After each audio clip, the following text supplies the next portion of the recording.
What's up, YouTube? NBSB Gaming here, back at it again. Boy Sid here just got a top at a regional and we wanted to show off the deck profile. Alright guys, let's get into it. Played Runick Sprite for hire. So to start with the deck, we're playing the bricks right here, the 2 fountain. They had to put it to 2. This card's too broken. We're playing a very standard Runick quick play engine. Playing 3-tip, flashing fire, Runic freezing curses, destruction, and slumber.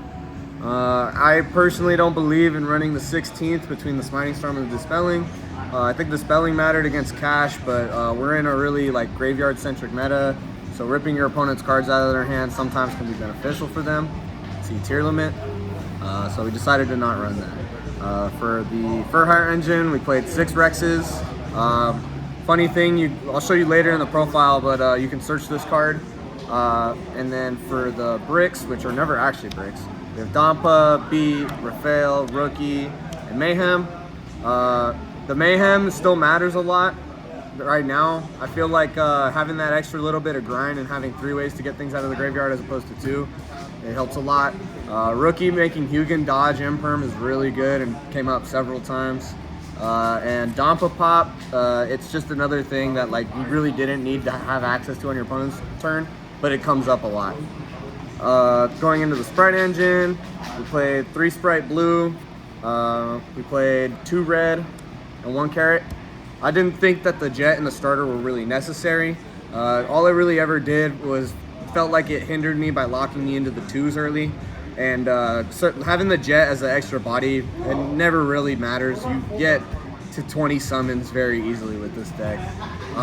Having the 2nd Red on standby searchable after searching with Hugin and main phase, being able to play around Droll, well, it probably saved my career several times at this event. There were several times I got to negate Droll, and then more times that they showed me they had Droll but couldn't use it. Moving into non-engine, we're running 3 Kastura Fenrir. This is the best side deck card in the game. Or not side deck, but side engine card. If you're not playing it, you have to not be allowed to special summon. We're playing 3 Thrust, the Dark Hole, Herald of the Abyss, and Talents. So I actually found out that with Thrust, you can Mannequin Cat summon a hand trap to their field and then search with the Thrust. I did that play many times this regional. The thing I said that you can search Fossil Dig with this is a normal spell with Thrust. You put it to their field, you can Fossil Dig, get into Engine when you didn't have it. It especially matters when you have 3 Runic spells, a Thrust, and a random card. That hand happens extremely often. We ran this for Purely, the only Purely matchup I had. I actually had the Herald of the Abyss's Beauty. And then the Dark Hole, I cleaned a lot of boards with this card. And Talent, I mean, it's the most flexible normal spell printed ever. It's 3 band cards. So yeah, this mattered a lot.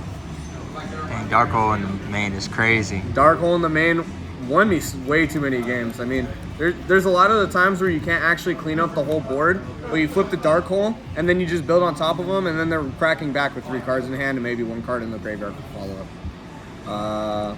MVP was definitely the Fenrir. If it wasn't that, the Thrust was crazy. Moving into the extra deck, we're running 2 Hugin, 1 Munin, negated Cyclone and a Pop with this from Perlarino. So again, this isn't a time card, never actually gained 1,000 where it mattered.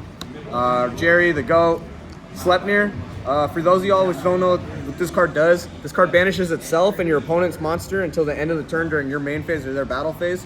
So it can either be like a deprison, or I mean, it can help you remove to start the turn. Also gets an effect for a token. It mattered because I got to set up extra Link monster, and it's light, which helps for getting into one of the Link monsters I'll show you in a minute. I ran Chaos Angel. Card never came up, but it's there for a purpose. Sometimes you get stuck on Raphael plus a Sprite Blue. You can summon the Chaos Angel. Actually makes your board a lot harder to crack onto. Yeah, we ran Gigantic Sprite, MVP, gets you into either side of the engine. The Masquerano line for Fur Hire comes up. Sometimes you don't draw optimally, has to happen. Mannequin Cat. Now this card, I did not believe in it at first, but oh my god, turning on Thrust, being an end board piece, getting stuff for Masquerana to get from the deck, got me Fenrir to my field by summoning back Earth stuff from their graveyard. I'd be against Purely, I'd summon Crow, get into my full Sprite line and get like 4 more pieces of Engine to be able to go into Underworld Goddess. I literally, this was my favorite card to play for this weekend. Moving into the links. We ran 2 Donners. I only ever really popped with it once. The Monster Reborn effect matters way too much. I definitely had games where I didn't even want to go into it because I wanted to save it for later in the game. But yeah, I mean, you almost consider playing a third, but that extra deck space is a little tight. If anything, when it'd be Chaos Angel, maybe, I don't know. But moving on, we have Full Go. Card draws 3 cards. Drawing 6 cards in a turn is pretty good. Specialing Dampa from deck to be able to extend. It's level 2, gets you into your Sprite Engine. I really like this deck because everything's really fluid together. Ran IP Masquerena. This card was crazy as an end board piece because I have 3 separate cards back here to go into. Having it not being able to be destroyed matters a lot. I don't know. Whenever I had to choose between ending on like Fulgo or this, I'd always choose this because this can go into this. And yeah, Masquerena is it's really flexible if you have the right link package. I'm running 1 Sky Striker Ace Azalea. I decided that this was better than Nightmare Phoenix and from Cerberus. You can link into it with Masquerena and Gigantic / Sprite Blue. And yeah, I mean, having access to on-demand target removal with just a light and a dark was really good. The Phoenix only ever came up once against an anti-spell. Still won that game, but if he had like 1 piece of Engine, he would have won. I might consider running the Nightmare Phoenix again as well. So for Crazy Tech, I decided to play Appaloosa. I was regretting cutting the Phoenix for this round 2, but then last round I played against an Unchained player. This is your only way to really stop that deck. You get 1 free turn with Appaloosa on the field, and then you need to build so much advantage that they can't do anything afterwards. That deck is a really hard matchup until you get to turn 5. Then you banish enough of their deck that they don't have ways to, you know, keep comboing through your stuff by popping things because they start losing targets. But yeah, I actually got to make this with 4 materials twice. I got to negate 7 times in 1 match. It was great. And then finally, Underworld Goddess, card's crazy. Negate effect comes up. The Monster Reborn negation comes up. Blinking with your opponent's monsters comes up. I feel like every time I read this card, it gets better. You know? Yeah, this is really important too. So then moving on into the side deck, we played 3 Nibiru.